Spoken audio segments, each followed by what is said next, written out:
알의 밤알 크기만한 전립선. 요 자그마한 녀석이 전 세계 남성들의 은밀한 고민거리라고요? 20대 남성들도 걸리기도 하는 전립선 질환은 60대 한국 남성의 60%, 70대는 70%가 걸린다고 하네요. 방치하면 통증으로 고통스러울 뿐 아니라 잦은 소변의 수면장애도 걸리고 정액 생성이 줄어서 성기능에 악영향을 미치며 고통과 자신감 상실을 동시에 겪게 됩니다. 전립선 치료에는 항생제와 진통제, 근육 이완제를 사용합니다.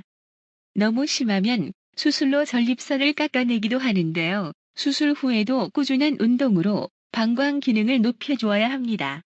전립선 비대증 약은 소변 배출을 돕는 역할만 할 뿐이고 근본적인 치료제는 아니기 때문에 식이요법과 운동, 생활습관 개선 등의 노력이 필요합니다.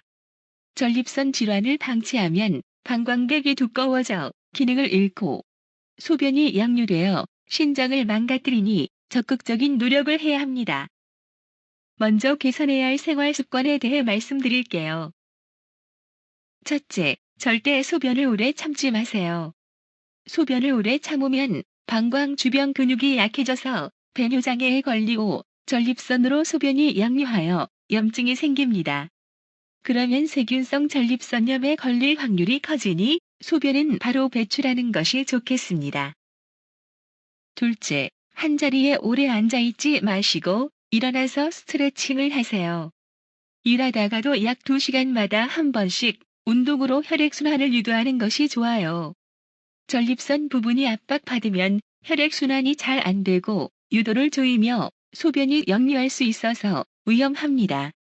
스트레칭과 함께 자주 골반 체조를 해주면 하체 혈액순환을 돕고 근력을 키워 전립선 건강을 지켜줍니다. 셋째, 찬물 수영이나 자전거를 오래 타는 것도 자제하세요. 전립선 주변에 찬물로 자극을 주는 것은 좋지 않고요. 전립선은 매우 부드러운 근조직이기 때문에 오래 눌러지면 전립선 비대증에 걸릴 수 있어요. 그 외에 술, 담배를 삼가하고 건강하고 적절한 성생활을 하는 것이 좋으며 스트레스가 쌓이지 않도록 주의하세요. 특히 전립선 질환을 예방하는 식이요법을 지키는 것이 중요합니다. 그럼 이제 전립선에 좋은 음식을 소개해 드릴게요. 총체적으로 중요한 권장사항은 소고기 같은 육질의 고기보다는 채소와 과일을 더 많이 드시는 건데요. 고기를 취해야 하는 경우는 닭고기와 같은 조류나 어류를 드세요. 곡류 섭취도 필수입니다. 또한 전립선 개선 요소로 셀레늄이 아주 중요합니다. 셀레늄은 브라질 너트에 단연 많이 들어있고요. 참치, 치즈, 동물의 간, 표고버섯, 마늘, 파, 양파, 토마토, 브로콜리 등에 많은데요. 이 셀레늄은 세포 손상을 막고 전립선암 발생을 유발하는 남성 호르몬 작용을 차단해서 전립선암 예방에 좋아요. 셀레늄은 비타민 E와 함께 섭취하면 효력이 배가 되니 비타민 E가 많은 채소나 올리브유, 달걀 등과 함께 섭취하세요. 이제 특정 식이요법을 살펴볼게요. 우선 물입니다. 전립선이 안 좋아지면 소변을 봐도 잔뇨감이 남아 불쾌할 뿐 아니라 많게는 하루 30번 정도로 소변을 너무 자주 보게 되어 고통스럽지요. 그렇다고 물을 적게 드시면 더 안 좋아요. 수분이 부족하면 소변이 진해져서 방광을 자극하며 방광 기능이 약화될 수 있어요. 그렇게 되면 오히려 소변을 더 자주 보게 될 뿐 아니라 2차 요로 감염의 위험도까지 높아집니다. 물을 충분히 드셔서 소변의 농도를 묽게 하고 체내 노폐물을 자주 배출해 주어서 방광을 신선하게 유지하는 것이 전립선에 더 좋습니다. 물론 잠자리 들기 전엔 숙면을 위해 물을 적게 마셔야겠지요. 두 번째는 토마토, 수박, 자몽, 석류와 같은 리코펜과 엘라그산을 함유한 붉은 과일입니다. 리코펜은 토마토나 수박에 많이 들어있고요. 리코펜은 노화를 방지하고 전립선 조직에 흡수되어 전립선암을 예방하고 지방의 산화를 억제해서 전립선암의 재발을 막아줍니다. 하버드대에서 토마토를 일주일에 10회 이상 섭취한 남성들이 섭취하지 않은 남성에 비해 전립선 질환 발병률이 45% 낮아졌다는 연구 결과를 발표한 바 있어요. 토마토는 생으로 먹는 것보다는 올리브유에 익혀서 드시면 효능이 2배로 늘어난다고 하네요. 리코펜은 전립선 질환을 예방하는 차원을 넘어 치료 효과까지 지녔다고 하니 전립선으로 고생하시는 분들은 매일 지속해서 드셔보세요. 엘라그산은 석류를 포함한 베리류에 많고요. 산화 방지, 항바이러스, 항돌연 변이, 항암 기능을 지녀서 전립선 건강을 도와줍니다. 세 번째로 복분자, 산수유, 토사자 역시 붉은 열매 중 일부인데요. 이들 베리류는 폴리페놀이라는 항산화 물질을 다량 지녀서 전립선의 혈액순환과 소변 배출을 도와주고 성기능을 향상시켜 주어서 전립선에 좋습니다. 베리류는 안토시아닌이라는 활성산소를 억제하는 성분도 있는데 이 성분은 눈 건강을 지켜주고 노화 현상을 방지하며 면역력을 높여줍니다. 네 번째는 양파, 파, 마늘, 부초와 같은 파 종류입니다. 마늘의 알리신과 셀레늄이 전립선에 좋다는데요. 마늘은 다져서 먹는 것이 통째로 먹을 때보다 효과가 커지고 양파는 끓이면 효능이 떨어진다고 합니다. 미국 국립암연구소는 파 종류를 하루 9g 이상 먹는 사람이 적게 먹는 사람보다 전립선 암에 걸릴 확률이 50% 줄어든다고 발표했습니다. 다섯 번째는 인삼, 홍삼, 우엉, 마, 더덕과 같은 사포닌이 들어있는 식품입니다. 사포닌은 면역력을 증진시켜서 질병에 대한 저항력을 길러주고 성기의 혈관을 확장시켜서 전립선 질병 예방에 좋으며 항암 효과가 있어서 전립선 암을 치료하는 데도 좋습니다. 또한 심박 활동을 강화하고 혈압을 정상화하여 혈액순환을 돕고 신체를 활성화해서 성기능도 향상되고 전립선 질환이나 증세를 완화시킬 수 있어요. 마의 뮤신이라는 성분은 항바이러스 효능을 지녀서 면역력을 높여주기도 합니다. 여섯 번째는 연어와 참치, 고등어와 같은 오메가3 지방산이 풍부한 생선입니다.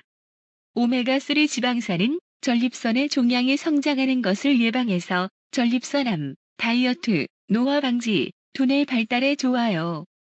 캘리포니아 대학 연구팀은 오메가3 지방산이 진행성 전립선암을 예방하는 효능을 지녔다고 했으며 주 1회 이상 연어나 검푸른 생선을 먹은 사람은 먹지 않은 사람보다 전립선암을 예방할 수 있다고 하네요.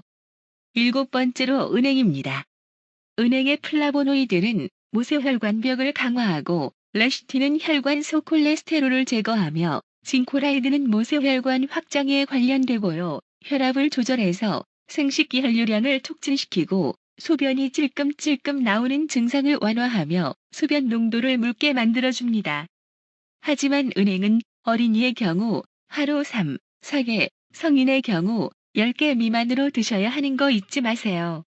그 이상 드시면 발작이나 마비가 올 수 있다고 하니 적당량을 드시는 것이 중요합니다. 여덟 번째는 검은 콩과 두부입니다.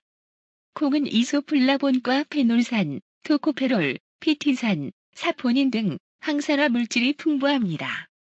가톨릭 의대에서는 항산화 물질은 전립선 건강에 매우 중요한 역할을 한다는 연구 결과를 발표했었는데요. 전립선 비대증의 경우 콩의 안토시아닌이 전립선 세포를 사멸시켜 비대증을 완화한다고 했어요. 또한 콩의 이소플라본이라는 요소는 남녀 모두 암 예방에 좋다고 보고된 바 있습니다. 두부를 먹는 사람은 먹지 않는 사람에 비해 전립선 암에 걸릴 확률이 3분의 1만큼 낮아진다는 연구 발표도 나온 바 있어요. 아홉 번째가 브라질 너트에 단연 많다는 셀레늄 식품입니다. 아주 중요한 성분이지요. 셀레늄은 항산화 성분으로 세포 손상을 예방하고 염증도를 낮추고요. 혈액순환과 면역력 개선, 천식 개선, 항암 효과, 노화 방지, 심혈관 보호 등의 효능을 가지고 있어요. 셀레늄 하루 권장량은 55mcg인데요. 전립선암 환자에게 매일 200mcg를 먹였더니 치료에 큰 효과를 보았다는 연구 결과가 있습니다. 하지만 하루 400mcg를 이상 섭취 시 부작용도 있으니 넘기지 않는 것이 좋습니다.